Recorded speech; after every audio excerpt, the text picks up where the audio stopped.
2017. Tonight's webinar is really about the trust that your children have for you, or in the case of any relationship, the trust that people have for you, and what you can do to engender that and encourage that. I think we spend so much of our time and energy thinking about how much we trust other people, particularly in the child relationship. It's the parent thinking about how much they can trust the child. But do we spend enough time asking ourselves, are we trustworthy? Are we safe? So this is a clinical idea, a clinical principle that we call containing or containment. And it is the ability of the person to welcome you, to hold you in their mind. Or if we're talking about our children, it's our ability to hold our children in our mind with patience, curiosity, non-judgment, compassion. It's that way. And what do we need to do to develop that? And what impact does it have on our children and on the relationship? You can think of this webinar as a webinar on advanced listening. If you haven't watched the communication webinar, I urge you to go back to it, because that's kind of where we start. And this is a more robust version, or a more robust addition to that webinar. So I'm going to read some slides. I'm going to read the principles, the concepts, the quotes, and then I'm going to expand on them. And like always, you can always request the slides. If you go to the parent portal, they're right there. So let's talk about clinical background. This comes from analytic theories. It's influenced by Melanie Klein's conceptualization of the early state of mental function. Bion hypothesized that the infant mental capacity essentially consisted of a sense of relatedness between something innate or internal and something foreign. So this is the ability. That's a very technical paragraph. It's the ability of a parent to provide a place for the child where they feel welcomed, right? That's the idea. The hard part about our children, the children that end up at Evoke, is that they make it difficult at times. They require greater capacity. They do things that scare us. They do things that upset us. And that's why I talk about this all the time. We have to find a way to develop greater resources. That's why we have to go to therapy to do this work. That's why we have to go to 12-step meetings. That's why we have to figure out how to work a program. Where can we get more resources? What can we read? I just finished an intensive this weekend, and I was sharing this with one of the participants at the end. They were expressing a great deal of optimism about their life, about their certain situation. And I was glad to hear that. I congratulated them on the work they had done. And then I thought about it, and I paused for a moment. I said, remember, that comes because of your work. It doesn't come because circumstances have changed.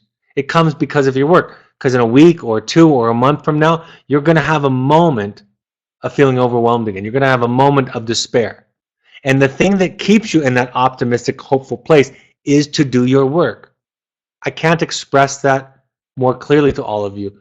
The work is what makes you feel better. The work is what changes your perspective, changes your eyes, changes your ears. And that change has a wonderful impact on the child. When a child feels welcomed, then they feel safe and okay. When a parent responds with anger, frustration, anxiety, and gives that to the child, gives that to them to hold, that's not providing a healthy container, a healthy environment.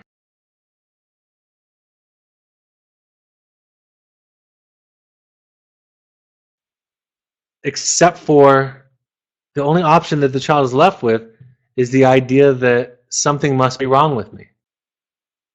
If I cause somebody anxiety, something must be wrong with me. And I'll say it to you this way. If I come to somebody and I share something about myself with them and I feel their anxiety, their upsetness, my immediate shift is, oh, I have to take care of them. This is not a place where I can be taken care of and responded to. That's why therapists can be so helpful with your children, because we're more detached. We don't freak out as much. That's why a therapist helps me with my children. That's why my children, when they go to therapy, are helped in a way that oftentimes I am not able, because it's difficult for myself to do that. It's difficult for all of us. Cutoff for enmeshment, recognizing container errors and styles. The first example is when the container reacts to intrusions into it by becoming rigid and unresponsive. In this case, the container cannot be accepted and understood in its own right. An example might be a mother who responds to an infant's distress but responds with exasperation rather than with a soothing attitude, or a therapist who responds to a patient's rage with defensive measures rather than acceptance and genuine curiosity to better comprehend the response. It reminds me of the story that I've told before about a young client that I had, young female, 16-year-old, who essentially asked her parents if she could go on to further treatment, but they wanted to take her home. And at one point, she was describing her father. And in this description, she was describing him as this kind of solid rock, unable to be empathic, to be sensitive, to be flexible. And she talked about him stomping out of the room and walking away with lots of judgment. And I said to her, he sounds really fragile. And she said, in a confused response, Brad, I can't explain to you more clearly how differently I see my father. He doesn't seem fragile at all. He seems like a rock. And I said, but that is fragile. It doesn't look fragile. The exterior is very gruff, very, very, very tough, but it's a lack of capacity to stay present. Interesting story is the father ended up coming to graduation, and when the daughter was sharing some concerns, some anxiety about relapse, the father, through an interaction, eventually left before I could even come and visit him. I never saw him.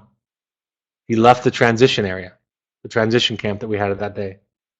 And the girl struggled significantly after the program. So this is the one style. Bion characterized the parent described above in the following way. From the infant's point of view, she should have taken into her and thus experienced the child's fear, the child's distress. It was the fear that the child could not contain for himself. An understanding parent is able to experience the feeling of dread that this baby was striving to deal with by projective identification and yet retain a balanced outlook. So it's that idea that children look to us, especially in early childhood, as a mirror that tells them about them. And if I cause dread, if I cause frustration and anger, the reflection back is I'm bad. So that's why anxiety, that's why fear, that's why anger can have such a negative impact on our children, because that's how they experience themselves. That's how they first see themselves, is through the eyes of the caregiver, through the eyes of the parent. And we unconsciously, I think, fall into that pattern, right? We play into that. We say to our children, you're making me mad. You're making me anxious. Stop these behaviors. Stop doing this so that mommy and daddy aren't upset, right? We actually fortify that idea by telling our children that our distress is caused by them and they need to change. And so they develop this not necessarily a whole sense of themselves. And if not a whole sense of themselves, at least a distorted sense of themselves. And what they have to do then is they have to hide part of themselves. They have to repress part of themselves, sacrifice part of themselves, so that mom and dad feel soothed and comforted. And that's what Alice Miller's talking about in her entire book, The Drama of the Gifted Child. The giftedness of the child is their capacity to see what a parent needs and to give it to them at their own expense. And in old psychology models, they call this consumption, being consumed by the parent, right? Being eaten for nourishment, if you will. It comes from some Greek stories, some Greek goddesses. The second example, then, is when the contained has a resonant impact on the container. And the response of the container is to empathically accept and contain the contained and subtly modify it by use of greater resources of the container.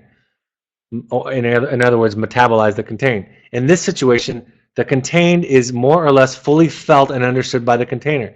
At the same time, the container can rely upon additional resources to feed back to the contained a wider sense of the contained experience. Along with this is the experience for the contained that the container can adequately accept and manage what has been offered and contained. That's an incredibly complex couple of paragraphs.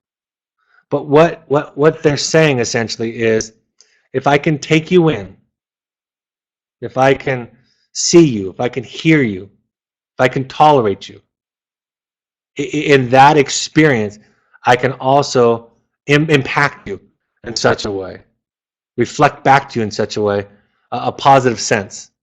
And that change, right? That change has a wonderful impact on you. it goes to this idea when I talk to parents, your goal is not to not be afraid of scary things. Your goal is not to be angry. I had a parent ask me this today, this question. What do I do with this? Because my son is doing things that terrify me. The drug use, the acting out is scary. So what do I do? And I say, you let it inform you. I'm worried about your son, right? I'm worried about your son, and that's going to impact my recommendations. But I'm not so fused with that, I'm not so overwhelmed by that fear that I become reactive and that I give it back to your son over and over and over again. I give it back to him by talking about it, by sharing it, by disowning it in myself and putting it on him. And that's why, again, good example where a therapist can be helpful. A therapist can provide what a parent can't in this situation. And I think this is a very generous gift to parents because it doesn't make you bad, right? When we talk about therapeutic placement, when we talk about children not living at home, we're not saying you're pathogenic or crazy. We're saying you're overwhelmed. We're saying your resources are taxed, and children like this can do this, and they might need more help that you can't give. Same with me and my children. Other people help them in ways that I can't. And Alice Miller said that also. She said, a mother, she always talked in terms of mothers, a mother can give her child what her child needs, even if that mother is ill-equipped, if only that mother allows the child to get it from other people. So sometimes that's what all this support that you're getting, that's what all this support that your child is getting is about. And then hopefully we can help them, and by doing this work this way, by you owning your stuff. This really is about parents saying, I have issues that I have to work on that are a part of this dance, right? This webinar, maybe as much as anyone, make it clear what your work is. My work is to develop capacity. My work is to get big enough to be able to hold you. And because you have a specific set of problems, I have to work more than average. Maybe with your brother or your sister, I didn't have to work that much. It came easier to me because they weren't presenting with Asperger's. They weren't presenting with depression, anxiety. They weren't presenting with cutting and hypersexuality and drug abuse. So I have to do something to get bigger. And then in all versions of therapy, treating all those things I just mentioned, you learn to listen. You get less scared. And that's you having more capacity and developing a greater ability to contain or to hold somebody with compassion. We don't even realize how much we ask people to hold us. When you walk into a room with feelings and thoughts, you're asking and hoping unconsciously that the people in that room can hold you, that they can be okay with you. When they start giving advice, right? When they start telling you how crazy you are, that's when you know they're not safe. This is not a safe place for me. Of course, all parents and therapists, in other words, containers, fail at times, some more, some less. But some parents and therapists cannot maintain a balance of mind. And failing, the parent becomes a container that is either too rigid or too fragile. A rigid mother takes in, as Bion describes, and utters formal responses without a real understanding of the infant's distress. A fragile parent will, when confronted by her distressed baby, go to pieces and panic. In either case, the infant receives back its own projection with an implicit message that, after all, as it feared, its state of mind is not tolerable. It suffers, in Bion's terms, a nameless dread, a state of mind that is not thinkable. I mean, how many of us can relate to that with our struggling children? We absolutely can see that and can see that struggle. So the idea is that when we fall apart, when we tell our children, I can't eat, I can't sleep, I can't work, my stomach is in knots, I have a headache, I'm a nervous wreck. You know, when we say that, when we offer that, when we live that, when we project that out to them, that's the example of the fragile container, the fragile parent. So what do we have to do? We have to go somewhere, somehow, and become fortified. We have to develop a more whole, a more integrated sense of ourselves so that we can be present in the face of that storm that is our child and their behaviors and hold them in our minds. I talk about in my book. It's not what you say to your child that becomes their inner voice. It's what you think about your child. And what you think about your child is what they will come to think about themselves. And if they are a problem, right, if that's what they are, then that's how they will come to think about themselves. And even when the significant symptomology goes away, right, the inner voice that we're all dealing with at times, the self-doubt, the insecurity that all of us on this webinar struggle with, is that voice, is that's where that comes from, is the container around us. It starts off with parents, moves eventually to teachers and peers, and then others. Those things tell us psychologically about us and about who we are. Talking about countertransference, which is a clinical term. Again, I'm kind of explaining this complex clinical ideologies. I'm explaining these to you and then borrowing them in parenting. Countertransference is the way that I feel towards and about my client. And it's not something like they had red hair like my mother, and so that reminds me of my mother. But the feeling that I have around them reminds me of the feeling that I had around others. And I go into a certain mode, a certain reaction, a certain way of thinking and treating them. Be honest, real, feeling, and responsible for your feelings. Ownership. Don't not feel, but own them. We published a blog just yesterday on the Evoke website of mine about how a parent's limitations impact the child. And the real danger is not the limitation, because we all have it. It's the disowned limitation. So I am not telling you not to hurt. I'm not telling you not to feel afraid. I'm telling you, you must manage that somewhere else but with your child. It's not good for them. It's not helpful for them to have you manage it in the relationship and to be handing it over, talking about it, discussing it, and suggesting to them that they need to be different so that you are okay. They say this in Al-Anon, your serenity is your responsibility. And what your child thinks about you in this one way is none of your business. Another way of thinking about all this is you take on all these thoughts and feelings, but you've got to have a really well-developed adult filter, is what I call a parent-adult filter, right? You take in your worry and concern about your child, you put that into the filter to the higher level brain functioning, and then you make informed decisions about it. Not reactive, not controlling, but decisions that are informed by your concern, mixed with your awareness.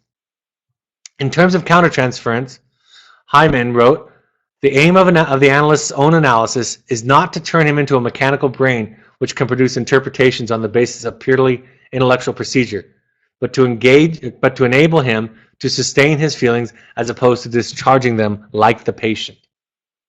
You know, some of you know what psychoanalysis is. It's kind of that old Freudian term, you know, on the couch 3 days a week. But what people sometimes don't understand about that, what they don't understand about that is how much compassion, how much capacity does that job require? Can you imagine listening to somebody for 3 years, 5 years, 7 years, 2-3 times a week, talk about their issues, their problems? Do you know how much capacity that requires? It might seem cold and distant to some people because they're not reacting, but that's because, like I read on the previous slide, they're metabolizing this. They're digesting it. They're remaining curious. They're priding themselves on what they don't know, the conclusions they haven't arrived at yet. And to be around somebody like that is marvelous. The opposite is somebody who has all the answers, is trying to control you, gets frustrated with you when you don't do what they say, gives you advice, tries to fix it, right? That's the opposite.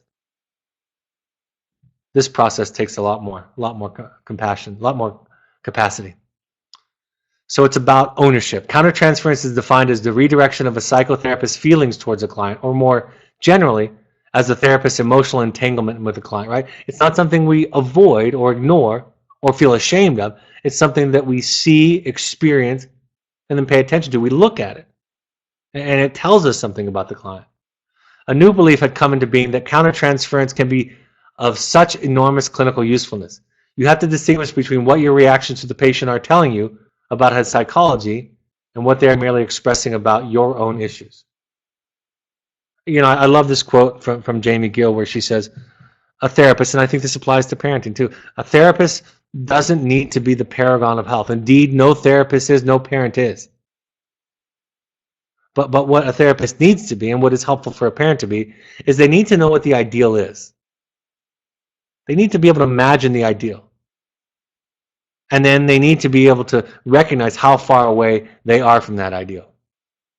And, you know, when I was talking to a client not too long ago, and I was describing an ideal, and he said to me, "You're amazing. You must be so courageous." And I said, no, I don't do this all the time. But I know what it looks like. And I know how far away I am. And I'm trying to show you what it looks like so you can see how far away you are. And then that space in between, right? There's the ideal here, and there's what you do or did here. And that space in between is the work. What stops me from being compassionate? What stops me from being curious and patient and open and humble and loving? What stops me from that? That is my work. That is why I go to therapy. That is what I look at. That is the question that I ask myself every day. Countertransference errors.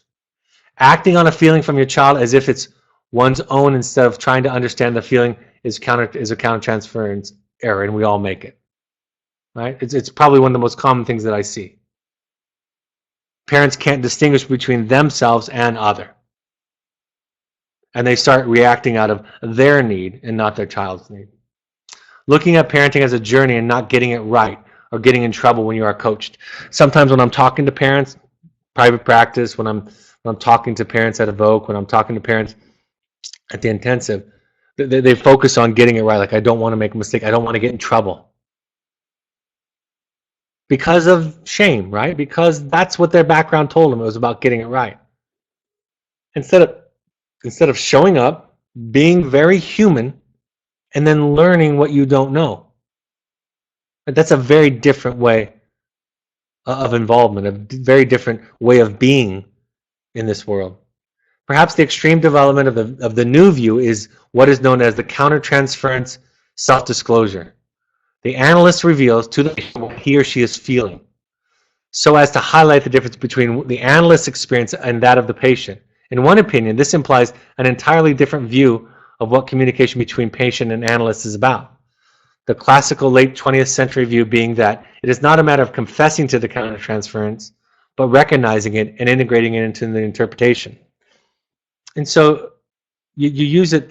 We can share our feelings with somebody, right? We can share them. We don't want to hand them over to repetitively. We don't want to suggest it's their responsibility, but we can bring it out. I'm feeling scared right now. I'm feeling angry or frustrated. And then we can pull it apart. We can see what is ours and take it back in. We can allow it to inform the other if they so choose to allow it. Right? That's what this idea, this modern idea about. If the therapist does not get emotionally involved sooner or later in the manner that he had not intended, therapy will not proceed to a successful conclusion. You know, really what this is about, you know, when you're feeling hopeless, when you're feeling despairing in relationship to your child, in a lot of ways, that's exactly what they're feeling. That's what this awareness can bring. You know, your child wants to make you feel, this is all unconscious, wants to make you feel like them. They want to make you feel as desperate and as lost and as stuck as they do, so that you can finally listen to them. None of this is conscious. None of this could they state as an awareness. But that can be a way that this kind of work can help you. When you get a letter, when you have a conversation, pay attention to your feelings. And learning to interpret your feelings is the work. Like right now, I'm feeling anxious right now. And what does that come from? That comes from my desire to control. Or I'm feeling sad or guilty or ashamed. And learning to interpret it is part of the work. Basic tenets of containing. Don't be the expert. It's so, this is one of those ones I could highlight on its own slide. Show up not knowing. That will let your children know that they're not alone. Right? It's as important to show up not knowing. Don't give examples where you figured it all out. Give examples, it's to say, more often say, I know what that's like. I struggle with that too. And you don't have to add that the ending, which is, I struggle with it and this is how I fixed it. It's, I mean, that's implied. It's just, I fall into that trap too. I struggle with peer pressure too. I struggle with setting goals and going back. I struggle with regression. I struggle with knowing in my head the right thing to do and not being able to do it. So I know what that feels like. And you can hear that. What does that sound like to a child? It sounds like compassion, understanding. They're not broken in some kind of different way. That's what that sounds like. Learn how to feel better. Learn to find ways to have a sense of serenity. It's like I always say, that old adage, you're only as happy as your least successful child. It doesn't work for anybody. And your child can't carry that responsibility around on them. And we can all easily imagine examples in our lives, and maybe even our child's lives, if we're open and creative enough, we can understand examples where children make decisions that upset the parent, and it's not wrong. It's the right thing to do. Watch for cutoff or enmeshment. Understand your style and understand the similarity between those two. Both are a lack of capacity. Both are a lack of ability to see other as other. Watch for controlling triggers. Even as a therapist, I think about this all the time. If I get really energetic about fixing you, I'm a horrible therapist. If I get really energetic about fixing my child, I become less effective, less helpful in the process. Watch for things like trying to fix, alleviate, solve, dismiss, discount, or change. But you know what happens to parents so often? They get reinforced because they do solve problems. But solving problems doesn't solve the real core issue of what this therapeutic work is about. This real therapeutic work is about the child becoming a whole self and solving a problem for them, and the relief that they get and the relief that you get. You have all the evidence in the world that you came to the rescue and it worked, and they might even thank you for it or be happy because of it in the short term. They don't learn how to become a whole self. That's why rescuing, that's why fixing doesn't work. Because the work in therapy is not solving problems. The work in therapy is developing a self. Tolerate their rotten self and still hold boundaries. Don't come at it at a place of anger. I would talk about this. The solution isn't to send your child to evoke. The solution isn't where you go after evoke. The solution is finding your truth and having it come out of that place. What we know at evoke is that this process that we've created, this process that we've set up, sets you up to become a part of the solution, right? You send your child here with the idea that this is going to save them. I'm overwhelmed. They need some protection from themselves, right? All of those things are true. They're stuck. I'm overwhelmed. I can't seem to help them. And that's the right reason to come here.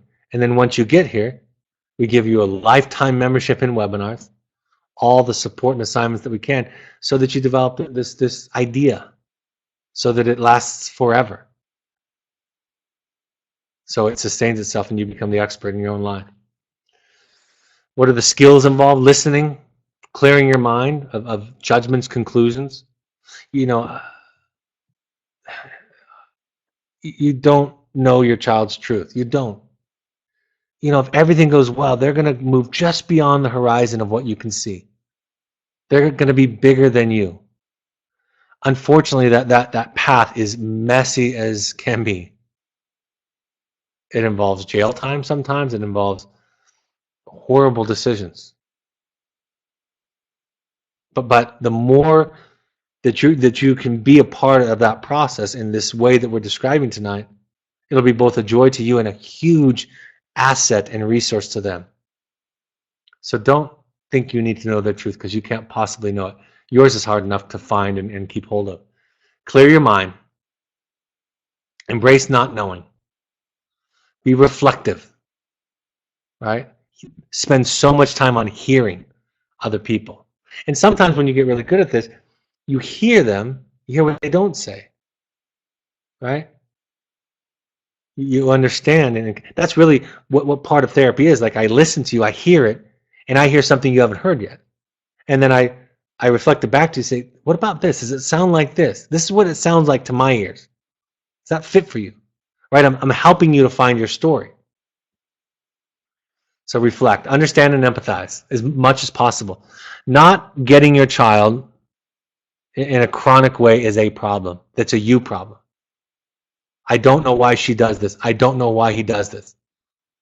I mean, I have empathy for that, but the response is, it's your job. It's your job to get them. It's your job to find their story. And in their story, you'll find two things. You'll find how everything they're doing makes sense, number one, and you'll find in that story that some things are being asked of you. Can you do it? And you get to decide if you can do it. Understanding and empathizing. Don't respond to your reactions. Defensive, justifying, explaining, interpreting, teaching, clarifying, encouraging even. Encouraging is on that list, right? Don't necessarily respond to the knee-jerk impulse. Begin to question that. Begin to understand, to pick it apart. Begin to slow it down. Begin to take it out of the bottom part of the brain, the fight or flight part of the brain, and up into the prefrontal cortex where you're thinking, where things are moving a lot slower. Things are a lot deliberate. Things are taking more variables into consideration. Ask for what they need, then decide if you want to do it. Right? It's one of the 8 tools for communication in that webinar, in that blog story. What do you need from me? What would you like from me? And ask if they want a reaction, but I got to tell you, I spent much of my time with my wife and with my children trying not to give them a reaction, even if they ask for it. Because I don't think they need it right then. I don't think, my goal is to be clearing my mind. My goal is to be having understanding, non-judgment, not to explain or analyze it away. And I have a tool set where I can do that, right? I'm a therapist, I'm trained. I could turn it back on them and show them how every feeling, thought that they have is based in some kind of pathology if I wanted to, especially when it's uncomfortable for me. But understanding it, counterintuitively, of course, understanding it is what creates the context, the container for healing. It's like I said to many of you before, when we have this joke I talk about all the time in my lectures, in my talks at the intensive, when my therapist said, if you were in love with a chicken, I would assume that you have a good reason. I'd be curious as to understand why. That's a healthy container. That's capacity. That's more than my mother could have, for example, done, or I could have done if my child came home and said I was in love with the chicken. And just be really wary of that reaction. Feel what you feel and own it. It's yours. Read the blog on parental limitations. That's what it talks about. And then learn to feel what they're feeling. Learn to understand. Learn to hear it. Learn to develop the hearing, the sight. And learn to understand what's going on for them. What gets in the way of parental listening? Our empathic misery, right? That's what gets in the way. Making it about you, feeling the need to respond with anything other than listening. And sometimes you just can't. So you've got to take a time out, literally or figuratively. You've got to take some space. You've got to go somewhere. When you're getting triggered to do anything but the things we're talking about tonight, there's some work for you to do. And developing a program for you that's yours, that you own, that you like, that you're comfortable with. Developing a program that works for you is your job. Over-identifying, right? That's the most severe form of abandonment, as I always say, as it says in the book. Over-identifying means that the child is altogether lost in the equation. They, in essence, don't exist because I'm just seeing myself. Low pain tolerance, that's the empathic misery that I was talking about. Resolving your anxieties because what you're saying is, you need to be here so I feel okay. Not so that you're okay. This isn't even about you, so that I feel okay. You are wired and socialized to be the protector, the fixer. So it makes sense. And with younger children, you're more involved in that. And as they get older, you create more space. But you know how hard it's. I always say that the worst sound in the world, my least favorite sound in the entire world, is the sound of my child crying. Pain in my child's voice is the most uncomfortable. And it extends to other children and other people some, but it starts off with my child. And it tells me that I need to do something and that something is wrong. And I, again, I'm speaking symbolically, I'm speaking psychologically. My child crying is interpreted by me as I'm a bad dad. Because if I was a good dad, they wouldn't be crying. They would feel okay, they would feel soothed. But you see, all of that's about me. None of that speaks to what they need in adolescence, for example. In co-therapy, you have two therapists in a session because when one person is getting wrapped up into it, the other person can keep their head above water. Right? You can offer that to each other. And I think the same is true when you invite a therapist into the parenting, temporarily into the parenting executive system. Or when two parents can be resources for each other, support for each other, patient with each other, loving with each other in this process. And just another comment, it's easier to be a therapist than a parent. By far. By far. Not even close. Most jobs are easier than being a parent. That's why it can be so tempting for those of us who work outside of the home to spend more and more time, because you ask for a pencil at work, they give you a pencil. You ask for a pencil at home, and they give you a dish towel. It just doesn't work the same. It's not as rewarding. Well, what does it accomplish? It accomplishes healthy attachment. It accomplishes a sense in the child that they are okay. It accomplishes safety, right? It addresses how much they trust you. Children will lie to you to try to get away with something, but they also lie to you to protect themselves from judgment and protect themselves from your anxiety and anger. I was talking to a parent recently about his child coming to the program, and he said he was inclined to write an impact letter that was loving, that really wasn't about him. It was about his hopes and concerns for his child that he sees, and kind of giving that to his child. And I said, that's ideal. The impact letter isn't about, I am so upset and angry and hurt. The impact letter is, I am those things, but the key here is that what you're doing to protect yourself is hurting others, but it's hurting you the most. It's hurting you. Your armor, like it says in the Knight and Rusty Armor on several occasions, your armor is hurting you much more than it's hurting me. That's the ideal. Validation and self-discovery for the other, right? You can find yourself when somebody finds you. It's very difficult to find oneself until we are found by someone else. The root of the self is almost always found through somebody else. Right? That's from the book. That's that idea. It's a concept from an attachment theorist named Jessica Benjamin. Sustained change comes from a place of self-understanding and love rather than from a place of guilt and shame. Guilt and shame have great short-term impact on behavior. They do not help an individual develop a healthy, robust sense of themselves, resilience, a sense of okayness. Repairing is what we do. You know, we're trying to give them reparative experiences at Evoke. It's very controlled. It's very small. It's a small little universe that looks like the big universe. And we learn to listen to everything. We learn to be non-anxious. You learn that in your letters. Of course, it takes a lot of time to do this. It doesn't happen with an intervention. It's not just an aha moment. It is an experience sustained over time. And lastly, you know, the more you can apologize. And I know parents are sometimes afraid that if they apologize too much, their child is going to blame them. On the contrary, if you apologize as a gift that asks for nothing in return, you're okay. You can't fail at it. You're just being accountable. And you're recognizing and you're creating safety. You're recognizing that I have some participation in this issue. I have some issues. And they've left dents in you. I remember one time when I really blew it with my adult daughter. She was sharing some things that she was upset, and I was a horrible container.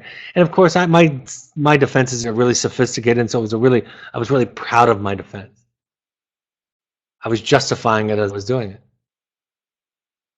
And then I saw the tears in her eyes, and I realized I'm being abusive. And I asked for a second chance, and I made a mistake, and then she talked to me, and it went okay, and I felt horrible. And I went to my therapist, and my therapist said, it's probably better that you screwed up and apologized than you got it right the first time. Because sometimes you're overwhelming for your children. You're always getting it right. You know everything. And they don't need a dad who knows everything. They need a dad who's human, who can own his stuff, who makes mistakes and has to apologize. You're not too old. It's not too late. I don't care how old your child is. It's never too late. My mother has given me some wonderful gifts in her 70s around these issues. Fantastic. All right, any questions that have come in, I'm happy to address. I'll go to some slides, and then if there are any questions. We want all parents to go to 6 12-step support groups: Al-Anon, CODA, Families Anonymous, Nar-Anon, Alateen is for teenagers. Remember, these are places you go to complain, to fret, to worry, and those people can hold on to you. Right? You get to discharge that. You get to be in that place. So go to 6 meetings. The small brush strokes will be different amongst all of you. But the core structure, the core basics, the core issues about relating to another human being will be the same. You can also go to NAMI.org. That's a nice resource for in your area, for classes, for other things. Follow us on social media. All of our webinars are being switched over to podcasts. You can listen to them on all your devices, recorded even if you don't have internet connection, if you download them. Go to the podcast app on iPhone and iOS devices, or go to the SoundCloud app on Android devices. Follow us on Twitter and Instagram. These are sometimes for inspirational quotes and thoughts and pictures, but they're also for announcements. So Instagram, Twitter, Facebook at Evoke Therapy Programs. You can go to Amazon. You can go to the Second Nature Alumni Foundation page on Facebook to find out how to get involved in helping with people who can't afford therapy, or you can go to our blog. My book, The Journey of the Heroic Parent, is available on Amazon. You can also go to the Parent Alumni Foundation book page on Amazon, and you can get my book and other books, and a part of the proceeds goes to the charity to help people who can't afford therapy. Be in New York next, well, that's Tuesday, right? Tuesday's the 28th. Be in New York on the 28th. Los Angeles at the end of March. It's that 4 to 5 p.m. potluck, followed by a 5 to 7 o'clock meeting, and then the Bay Area the following day. It'll be in a new location, the Muirwood IOP. Also, we have workshops that we want all current families to go to if they possibly can, and you might be able to coordinate that with a field visit if it's the right place and the right time. Talk to your therapist about that. If you want to do deeper work, actually the Finding You in March is almost full. We might have to start to go to 2 per month, but if you want to go to the Finding You, that intensive thing that I run that lasts 4 days where we go really deep into your work and make a connection to your present day. If you want that, get on that soon, because it's almost full. Then we have one in April, at the end of April, and then we're doing one out in the wilderness that can be for families or individuals at the end of May. Pursuits are high adventure trips that you can go on as a family. You can kind of mix and match too. Pursuits trips, they're international all over. You can choose your activities, and you can also add therapy to it.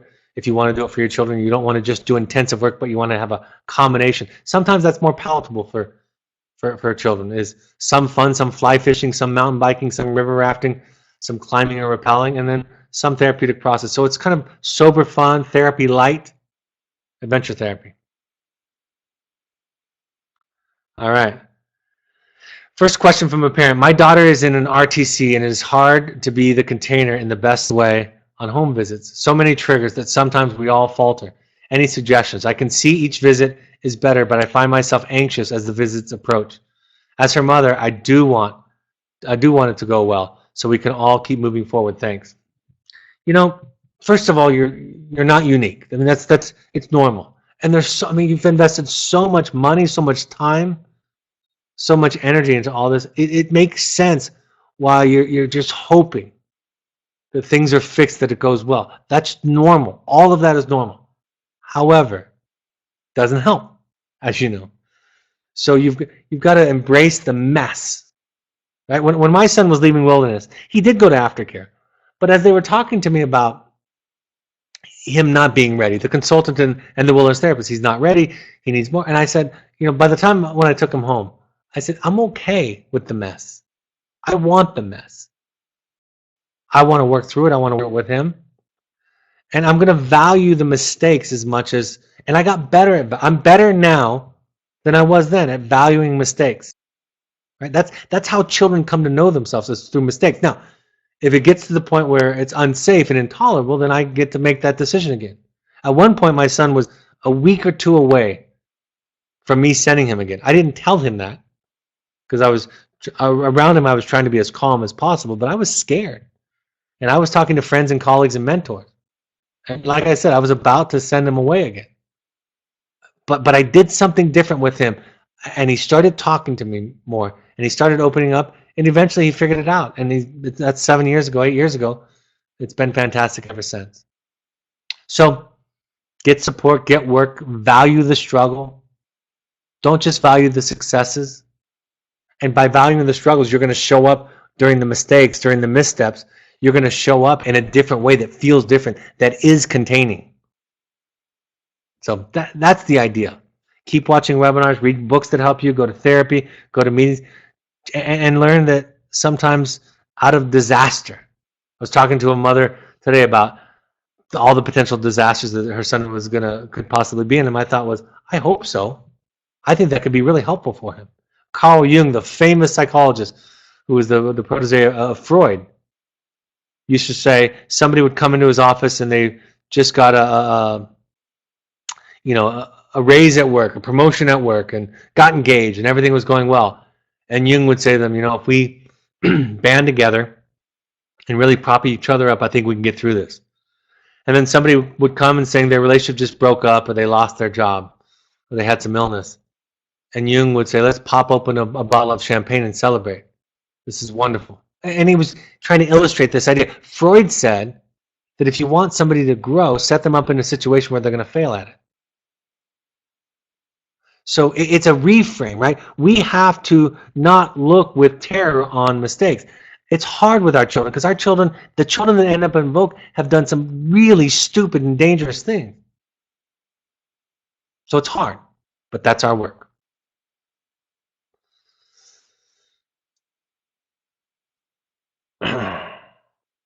All right, next question. I'm working hard at containing every day. Sometimes I feel that it is forced, and I find myself feeling angry and resentful when I am working so hard and my child is not. This is one of the hardest things for me to do, and yet when I'm good at it, it is rewarding. Absolutely. That resentment too is evidence of poor self-care. So you've got to find ways, because containing is a gift that you give with nothing in return, right? Containing by its definition is I'm going to be there for you, and I need nothing back. I don't need you to like it, be grateful for it, appreciate it, see it, recognize it, thank me for it, or anything, right? That containing doesn't ask for anything back. But guess what I have to do then if I'm doing that? I have to get fed somewhere. I have to find some way to feel okay and well inside. So that happens as a therapist sometimes. You get drained. You're exhausted. Happens as a parent for sure. But that's where you go feed yourself somewhere. Find out how to feed yourself. Do selfish things. Do things that make you feel guilty, right? That's a good sign. Do something that makes you feel guilty. And what I mean by that is self-care, right? Be selfish. And fight through the guilt that tells you ought not to be doing that. But be selfish somewhere else, not with your child.